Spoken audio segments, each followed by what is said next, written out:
ਜਾਂ ਫੌਗ ਜਿਹਨੂੰ ਅਸੀਂ ਕਹਿੰਦੇ ਆ, ਰਾਤ ਵੇਲੇ ਫਲਾਈਟਾਂ ਉੱਡ ਜਾਂਦੀਆਂ। ਸਾਰੀਆਂ ਇੰਟਰਨੈਸ਼ਨਲ ਫਲਾਈਟਸ ਤਕਰੀਬਨ ਜਿਹੜੀਆਂ ਵੈਸਟ ਨੂੰ ਜਾਂਦੀਆਂ ਨੇ, ਫਾਰ ਵੈਸਟ ਨੂੰ, ਉਹ ਰਾਤ ਵੇਲੇ ਉੱਡਦੀਆਂ। ਹਨੇਰੇ 'ਚ ਫਲਾਈਟ ਨੂੰ ਕੋਈ ਦਿੱਕਤ ਨਹੀਂ, ਪਰ ਜ਼ਰਾ ਫੌਗ ਡੀਪ ਹੋ ਜਾਂਦੀ ਹੈ, ਡੈਂਸ ਫੌਗ ਹੋ ਜਾਂਦੀ ਹੈ, ਜਾਂ ਮਿਸਟ ਜਿਹਨੂੰ ਅਸੀਂ ਕਹਿੰਦੇ ਆ, ਉਦੋਂ ਫਲਾਈਟਸ ਡਿਸਟਰਬ ਹੋ ਜਾਂਦੀਆਂ। 4-4 ਘੰਟੇ, 6-6 ਘੰਟੇ, 8-8 ਘੰਟੇ ਫਲਾਈਟਾਂ ਅੱਗੇ ਪਿੱਛੇ ਹੋ ਜਾਂਦੀਆਂ। ਕਿਉਂ ਕਿ ਫੌਗ ਨੂੰ ਚਾਹੇ ਕਿੰਨਾ ਵੀ ਅਸੀਂ ਹੈਡਲਾਈਟਸ ਯੂਜ਼ ਕਰ ਲਈਏ, ਫੌਗ ਲੈਂਪਸ ਯੂਜ਼ ਕਰ ਲਈਏ, still it's hard to beat the fog. ਇੱਥੇ ਫੌਗ ਵਰਡ ਜਿਹੜਾ ਯੂਜ਼ ਕੀਤਾ ਹੈ, ਧੁੰਦ, ਭਾਵ ਇੱਕ ਹਨੇਰਾ ਛਾ ਗਿਆ ਸਾਰੇ ਪਾਸੇ, ਅਗਿਆਨ ਦਾ ਅੰਧੇਰਾ, ਜ਼ਬਰ ਜ਼ੁਲਮ ਦਾ ਅੰਧੇਰਾ। ਕਿਉਂਕਿ ਜਿਨ੍ਹਾਂ ਨੇ ਮਾਰਗਦਰਸ਼ਨ ਦੇਣਾ ਸੀ ਧਾਰਮਿਕ ਆਗੂਆਂ ਨੇ, ਉਹ ਤੇ ਆਪ ਕਰਪਟ ਹੋ ਚੁੱਕੇ ਸਨ। ਪਾਤਸ਼ਾਹ ਦੀ ਆਪਣੀ ਬਾਣੀ ਧੰਨ ਗੁਰੂ ਨਾਨਕ ਪਾਤਸ਼ਾਹ ਬਚਨ ਕਰਦੇ ਹਨ, ਕਾਜੀਆਂ ਬਾਵਨਾ ਕੀ ਗਲ ਠੱਕੀ, ਅਗਤ ਵਿੱਚ ਪੜੇ ਸ਼ੈਤਾਨ ਵੇ ਲਾਲੋ, ਤਰ ਸਰਮ ਧਰਮ ਦੋਏ ਛੱਪ ਖਲੋਏ, ਕੂੜ ਫਿਰੇ ਪ੍ਰਧਾਨ ਵੇ ਲਾਲੋ। ਕੂੜ ਦਾ ਜੋਰ, ਕੂੜ ਮੀਨਸ ਫਾਲਸਹੂਡ, ਝੂਠ। ਜਦ ਧਾਰਮਿਕ ਆਗੂ ਹੀ ਕਨਫਿਊਜ਼ ਹੋ ਗਏ, ਉਹਨਾਂ ਨੇ ਮਿਸਗਾਈਡ ਕਰਨਾ ਸ਼ੁਰੂ ਕਰ ਦਿੱਤਾ, ਤੇ ਫਿਰ ਕੌਣ ਜਗਤ ਨੂੰ ਸੰਭਾਲੇਗਾ? ਤੇ ਗੁਰੂ ਨਾਨਕ ਸਾਹਿਬ ਆਏ ਤੇ ਉਹਨਾਂ ਨੇ ਪਹਿਲਾ ਅਟੈਕ ਹੀ ਉਹਨਾਂ ਧਾਰਮਿਕ ਆਗੂਆਂ ਤੇ ਕੀਤਾ। ਤੀਰਥਾਂ ਤੇ ਗਏ, ਧਾਰਮਿਕ ਸਥਾਨਾਂ ਤੇ ਗਏ, ਜਗਨਨਾਥਪੁਰੀ ਦੇ ਮੰਦਿਰ ਤੱਕ ਗਏ, ਮੱਕੇ ਕਾਬੇ ਤੱਕ ਗਏ, ਹਰ ਜਗ੍ਹਾ ਤੇ ਪੀਰਾਂ ਫਕੀਰਾਂ ਨੂੰ ਮਿਲੇ, ਸਿੱਧ ਗੋਸ਼ਟ ਕੀਤੀ ਜਾ ਕੇ। ਉਹ ਸੁਮੇਰ ਪਰਬਤ, ਕੈਲਾਸ਼ ਪਰਬਤ ਜਿਹਨੂੰ ਕਹਿੰਦੇ ਆ। ਵਾਈ? ਕਿ ਇਟਸ ਕਾਲਡ, ਇੰਗਲਿਸ਼ ਵਿੱਚ ਕਹਿੰਦੇ ਟ੍ਰੇਨਿੰਗ ਆਫ ਟ੍ਰੇਨਰਸ। ਕਿ ਟੀਚਰ ਨੂੰ ਸਮਝਾ ਦਿਓਗੇ ਤੇ ਸਟੂਡੈਂਟਸ ਨੂੰ, ਇੱਕ ਟੀਚਰ ਨੂੰ ਟ੍ਰੇਨ ਕਰ ਦਿਓਗੇ ਤੇ 40 ਸਟੂਡੈਂਟਸ ਨੂੰ ਜਾਂ 400 ਸਟੂਡੈਂਟਸ ਨੂੰ ਸੰਭਾਲ ਲਏਗਾ। ਸੋ ਗੁਰਦੇਵ ਨੇ ਉਹਨਾਂ ਨੂੰ ਪਕੜਿਆ ਕਿ ਤੁਸੀਂ ਧਰਮ ਦੇ ਕੁਧਰਮ ਕਿਵੇਂ ਜਾ ਰਹੇ ਹੋ। ਤੁਸੀਂ ਰਿਚੁਅਲਸ ਵਿੱਚ ਫਸਾ ਦਿੱਤਾ, ਕਰਮ ਕਾਂਡ ਵਿੱਚ ਫਸਾ ਦਿੱਤਾ, ਜਿਹਦਾ ਰਿਜ਼ਲਟ ਕੀ ਹੈ ਕਿਸੇ ਨੂੰ ਪਤਾ ਨਹੀਂ। ਮਾਫ ਕਰਨਾ, ਮੈਂ ਅਗਰ ਬਿਲਕੁਲ ਬੇਸਿਕ ਗੱਲ ਆਪ ਜੀ ਨਾਲ ਕਰਾਂ, ਅੱਜ ਅਸੀਂ ਮੱਥਾ ਟੇਕਨੇ ਆ, ਸੱਚੀ ਸੱਚੀ ਆਪਣੇ ਦਿਲਾਂ 'ਚ ਆਤੀ। ਮਾनो मैं क्वेश्चन आंसर ਇਹ ਵਰਕਸ਼ਾਪ ਨਹੀਂ ਕਰ ਰਿਹਾ, ਹਾਲਾਂਕਿ ਮੇਰੀ ਪ੍ਰੈਕਟਿਸ ਵਰਕਸ਼ਾਪ ਦੀ ਹੈ, ਫੈਮਿਲੀ ਵਰਕਸ਼ਾਪ, ਲਾਵਾਂ ਤੇ ਵਰਕਸ਼ਾਪ, ਪੀਕ ਪਰਫਾਰਮੈਂਸ ਤੇ ਵਰਕਸ਼ਾਪ, ਐਂਗਰ ਮੈਨੇਜਮੈਂਟ ਤੇ ਵਰਕਸ਼ਾਪ। ਮੇਰਾ ਪ੍ਰੋਫੈਸ਼ਨ ਵੀ ਹੈ, ਪੈਸ਼ਨ ਵੀ ਹੈ। ਪਿਆਰੀ ਸਾਧ ਸੰਗਤ, ਮੈਂ ਕੁਐਸਚਨ ਆਂਸਰ ਤੇ ਨਹੀਂ ਕਰ ਸਕਦਾ। ਤੁਸੀਂ ਮੱਥਾ ਟੇਕਦੇ ਹੋ ਤਾਂ ਮਤਲਬ ਕੀ ਹੁੰਦਾ ਹੈ? ਕਦੀ ਵਿਚਾਰਿਆ ਮਨ ਵਿੱਚ ਕਿਹਨੂੰ ਮੱਥਾ ਟੇਕ ਰਹੇ ਹਾਂ ਔਰ ਅਸੀਂ ਕਿਉਂ ਟੇਕ ਰਹੇ ਹਾਂ, ਔਰ ਇਹਦਾ ਭਾਵ ਕੀ ਹੈ? ਜਦੋਂ ਅਸੀਂ ਬਾਹਰ ਜੋੜੇ ਉਤਾਰਨੇ ਆ ਨਾ, ਇੱਕ ਤੇ ਭਾਵ ਹੈ ਰਿਸਪੈਕਟ, ਪਰ ਦੂਜਾ ਜਿਹੜਾ ਡੀਪ ਇਨ ਡੈਪਥ ਮੀਨਿੰਗ ਹੈ ਜੋੜੇ ਉਤਾਰਨ ਦਾ, ਉਹ ਹੈ ਕਿ ਅਸੀਂ ਆਪਣਾ ਸੰਸਾਰ ਬਾਹਰ ਛੋੜ ਦਿਓ। Now we are coming like an innocent child, ਇੱਕ ਹੰਬਲ ਚਾਈਲਡ ਹੋ ਕੇ, ਬਾਣੀ ਦੀਆਂ ਸਾਰੀਆਂ ਅਰਦਾਸਾਂ ਮੇਰੇ ਗੁਰੂ ਪਾਤਸ਼ਾਹ ਨੇ ਮੁਖੋਂ ਉਚਾਰਨ ਕੀਤੀਆਂ ਤੇ ਇੱਕ ਬੱਚਾ ਬਣ ਕੇ ਕੀਤੀਆਂ, ਇਨੋਸੈਂਟ ਬਣ ਕੇ ਕੀਤੀਆਂ। ਹਮ ਬਾਰਕ ਤੂੰ ਗੁਰ ਪਿਤਾ, ਜੈਸਾ ਬਾਰਕ ਭਾਈ ਸੁਭਾਈ, ਲੱਖ ਅਪਰਾਧ ਕਮਾਵੇ ਕੋ, ਕਰ ਉਪਦੇਸ਼ ਛਿੜਕੇ ਬੋ ਪਾਤੀ, ਬਹੁਤ ਪਿਤਾ ਗਲ ਲਾਵੇ, ਪਿਛਲੇ ਔਗੁਣ ਬਖਸ਼ ਲੈ। ਪੜੋ ਪਿਆਰ ਨਾਲ, ਪਿਛਲੇ ਔਗੁਣ ਬਖਸ਼ ਲੈ, ਪ੍ਰਭ ਆਗੇ ਮਾਰਗ ਪਾਵੇ। ਹੰਬਲਨੈਸ, ਉਹ ਸਾਡੀ ਹੰਬਲਨੈਸ ਨੂੰ। ਫਿਰ ਅਸੀਂ ਹੱਥ ਜੋੜ ਲਏ, ਇਹ ਵੀ ਹੰਬਲਨੈਸ। ਫਿਰ ਅਸੀਂ ਗੋਡੇ ਟੇਕਨੇ ਆ ਕਿ ਪਾਤਸ਼ਾਹ ਤੇਰੇ ਅੱਗੇ ਅਸੀਂ ਹਾਰ ਮੰਨ ਲਈਏ, ਧੰਨ ਗੁਰੂ ਗ੍ਰੰਥ ਸਾਹਿਬ ਹੁਣ ਤੂੰ ਸਾਨੂੰ ਮਾਰਗਦਰਸ਼ਨ ਦੇ। ਫਿਰ ਅਸੀਂ ਹੱਥ ਟੇਕ ਦਿੰਦੇ ਆ ਕਿ ਸਾਡੀ ਫਿਜ਼ੀਕਲ ਸਟਰੈਂਥ ਵੀ ਸਬਮਿਟਡ ਹੈ, ਔਰ ਫਿਰ ਅਸੀਂ ਮੱਥਾ ਟੇਕ ਦਿੰਦੇ ਆ ਕਿ ਮੇਰਾ ਇੰਟੈਲੈਕਟ ਵੀ ਤੇਰੇ ਅੱਗੇ, ਵਿਜ਼ਡਮ ਆਪਣੀ ਸਾਰੀ ਤੇਰੇ ਰੱਖਣਾ, ਬਿਕੋਜ਼ ਤੇਰੀ ਜੋ ਬੁੱਧੀ ਹੈ, ਤੇਰੀ ਜੋ ਸੋਚ ਹੈ, ਤੇਰੀ ਜੋ ਸਮਝ ਹੈ, ਸਾਡੀ ਉੱਥੇ ਤੱਕ ਪਹੁੰਚ ਨਹੀਂ ਹੈ, ਸਾਡੀ ਸਮਰੱਥ ਨਹੀਂ ਹੈ। ਅਸੀਂ ਸੰਸਾਰਿਕ ਜੀਵਨ ਵਿੱਚ ਹੀ ਆਪਣੇ ਕਾਰਜ ਆਪ ਰਾਸ ਕਰ ਲਈ। ਪਾਤਸ਼ਾਹ ਤੂੰ ਸਾਨੂੰ ਮਾਰਗਦਰਸ਼ਨ ਦੇ, ਇਸ ਲਈ ਮੱਥਾ ਟੇਕਨੇ ਆ। ਜਦੋਂ ਇਸ ਭਾਵਨਾ ਨੂੰ ਮਨ ਵਿੱਚ ਬਣਾ ਕੇ ਅਸੀਂ ਮੱਥਾ ਟੇਕਾਂਗੇ, ਪਿਆਰੀ ਸਾਧ ਸੰਗਤ, ਉਹ ਤੇ ਪੂਰਨ ਅਰਦਾਸ ਹੋ ਗਈ। ਪਾਤਸ਼ਾਹ ਕਹਿੰਦੇ ਸਹਿਜ ਸਿਆਣਪਾਂ ਲੱਖ ਹੋਏ ਤਾਂ ਇੱਕ ਨਾ ਚੱਲੇ। ਜੋਗੀਆਂ ਕੋਲ ਗਏ ਮੇਰੇ ਪਾਤਸ਼ਾਹ, ਤੇ ਕੀ ਪੜਾਇਆ ਜੋਗੀਆਂ ਨੇ? ਜਪਜੀ ਸਾਹਿਬ ਸਾਰੇ ਪੜ੍ਹਦੇ ਹੋ। ਮੁੰਦਾ ਸੰਤੋਖ, ਇਹ ਜੋਗੀ ਕੰਨ ਵਿੱਚ 2 ਕੱਚ ਦੀਆਂ ਮੁੰਦਰਾਂ ਪਾਉਂਦੇ ਸਨ। ਜੋਗੀ ਈਅਰਿੰਗਸ ਆਫ ईदर ग्लास और वुडन, कन पाटे जोगी सुने हुए हो। पातशाह कहते ने दो मुंदरा पाने परमात्मा की प्राप्ति नहीं होगी, मन की शांति नहीं मिलेगी। मुंदा संतोख अंदर संतोख होवे, जिसों उपनिषदां की भाषा से कहने यथा लाभ संतुष्टि। कई सज्जन मेरे सनातन धर्म मनने वाले भी होंगे, उपनिषदां में रेफरेंस आता है यथा लाभ संतुष्टि, कि जो मिल गया, जो प्राप्त हो गया गुरु तेरी ये बख्शिशा ने। अरदास असीं करनी है, जो सानू नहीं मिलिया उहदे लई अरदास करनी है, और छड़ गुरु ते देना है कि पातशाह जे समझदे हैं असीं इस काबल हाँ तो फिर सानू दे।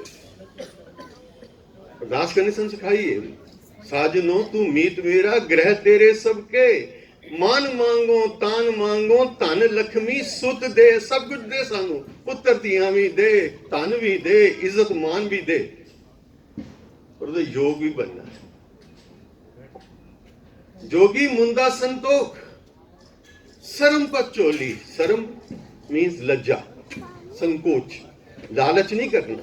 जे तुम जोगी हो, सन्यासी हो गया है, तो फिर लालच नहीं करना। फिर जो तेन प्राप्त होया ना ਉਹਦੀ संतुष्टि। एक पात्र भिक्षा पात्र जोगियां चुक्या ਹੁੰਦਾ ਸੀ, गल झोली पाई ਜਾਂਦੀ ਸੀ, जो मिलता ਸੀ ਉਹਨੂੰ ਉਹਦੀ इकट्ठा कर लेना। पातशाह कहते इकट्ठा नहीं कर, वंड छकना। धन गुरु अमरदास पातशाह दी युगी चलिए प्यारी जसात संगत। गोविंदवाल साहब लंगर चलते सन, कच्ची पक्की रसद सारी राती दरिया नूं भेंट कर दित्ती जाती सी। कि दरिया विच जिहड़े 42 लाख जीव ने, 42 lakh species are on this earth and 42 lakhs down there in the water. बाणी इसको तस्दीक कर रही है। 42 लाख जी जल में होते, भगत नामदेव जी बीठल भैला काहे करूं। 42 लाख जीव पानी च हुंदे ने, ते बाकी 42 लाख तरह के स्पीसीज धरती ते और आकाश च।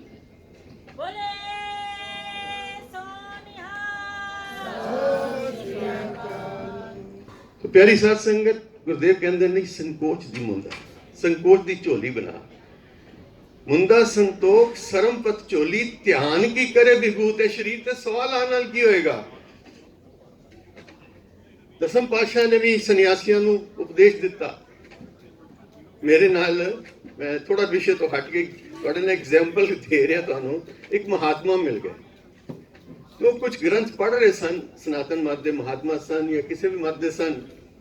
तो पढ़ते पढ़ते उन्होंने कहा जी गृहस्थी नूं परमात्मा नहीं मिल सकता। मैं कुछ थोड़िया लाइफ रिलेटेड गल्लां तुहाडे नाल कर रहा। कथा वास्ते कथावाचक सब आ रहे हैं, कीर्तन भी तुसीं सुनना है, पर मैं तुहानूं सर जस्ट एक लाइफ रिलेटेड गुरु नानक दी वो गल जिसने संसार नूं कीलिया। प्यारी साध संगत, सिर्फ गुरुद्वारियां तक नहीं, मैं चर्चा भी गया, मैं मुस्लिम कॉन्फ्रेंसिस भी गया, मैं मंदिरां भी गया, मैं जैन मंदिरां भी गया, पर जिथे जाके मैं गुरु नानक की गल की उन्होंने मैंने सिर ते चुक लिया। कहने लगे तुसीं ते साडे धर्म की गल कर रहे हो, Guru Nanak is so due to everybody. साडी अनफॉर्चुनेटली कमी रह गई, किसी गुरुद्वारियां तो बाहर गुरु नानक का ज्ञान लैके ही नहीं गया। असीं अपने तक सीमित रखिया भाषा के संकोच। गुरुदेव जिथे गए उत्थों की भाषा बोली। गुरु कलगीधर पातशाह, मैं फिर उन्होंने कहा, मैं कहा देखो मैं उस रब नूं नहीं मनदा जिहड़ा गृहस्थी नूं मिल सके। उन्होंने एक बड़े मुखी सन, मैं वखरिया लैके कहते पाल जी थोड़ा जिहा तुसीं तैश हिस्सो। मैं कहा गल ही ऐसी सी। कहते तुहाडा मतलब की है, गृहस्थी नूं रब किवें मिले। मैं कहा जी मेरा पातशाह शुरुआत ही गृहस्थी दी रब तो करदा।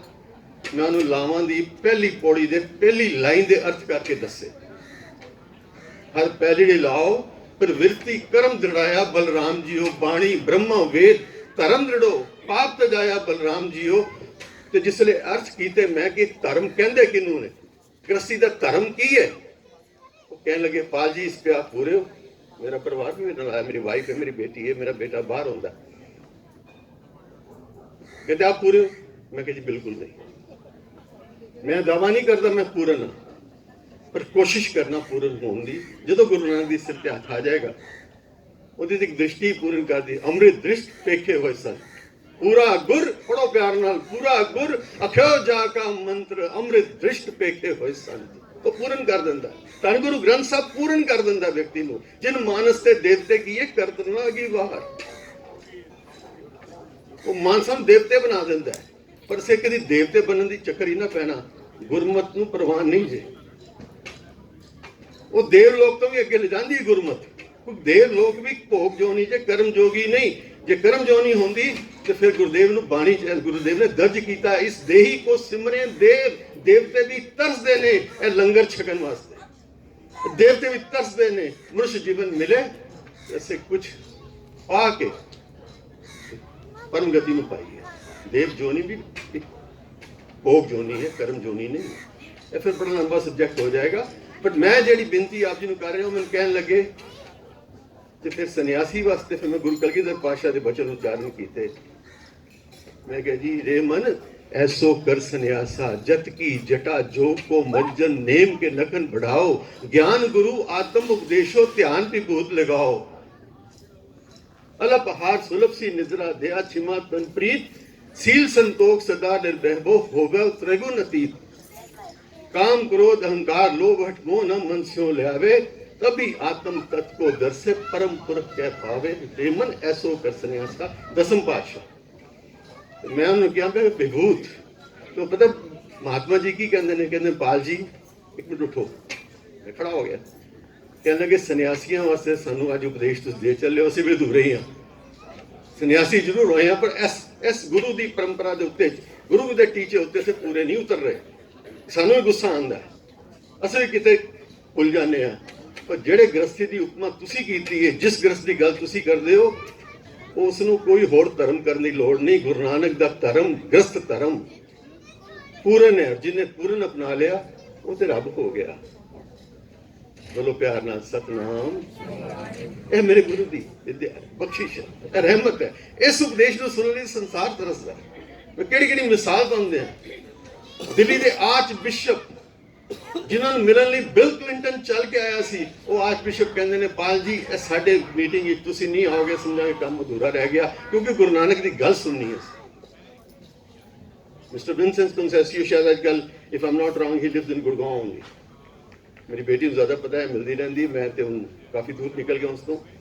बट बॉटम लाइन ध्यान की करे विभूत, उनका संतोख शर्म तो चोली, ध्यान की करे विभूत। ए स्वा मलनानी गल बनेगी ध्यान, मेडिटेशन, ध्यान की करे विभूत। खिंथा काल मौत का डर है, खिंथा जी पाई है खफनी पैचिज, रोब ऑफ पैचिज, ए नाल परमात्मा नहीं मिलता। मौत का डर हिरदे रख। जरा यह गल अस भी अपनाइए, जी पता लग जाए जो बाबा गुरु नानक देव जी ने कहा, हम आदमी हैं एक दमी, दम आया तो आदमी नहीं तो मिट्टी, तो फिर साढ़े गिले शिकवे वितकरे रह जाएंगे। बाकी उस तरह एक गल आएगी, धन गुरु नानक संभाल ले। बोलो प्यार ना धन गुरु नानक। मौत को याद रख, आज काल सुन तो है ग्रस है, समझ रखो ची, ध्यान की करे विभूत। खिंथा काल कुआरी काया जुगत। हूँ इतने असं पढ़ने वेले थोड़ा रहाओ भुल जाने। कुमारी कहते state, virgin state.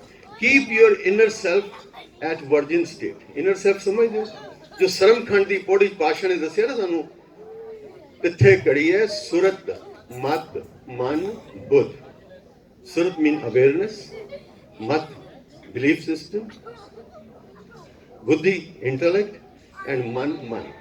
The four faculties of our inner being, ये जड़ियां four faculties ने इन्हां बारे गुरुदेव बख्शिश कर रहे हैं। हिंथा काल कुंवारी काया जुगत, इसनो कुंवारा रखना। कुंवारा means untouched by five vices, काम क्रोध लोभ मोह अहंकार तो बच के रहना, अवे फ्रॉम फाइव वाइसेस। फिर अगली गल भाषा की कहते हैं, हिंथा काल कुंवारी काया जुगत, डंडा प्रतीत, भरोसे का डंडा, विश्व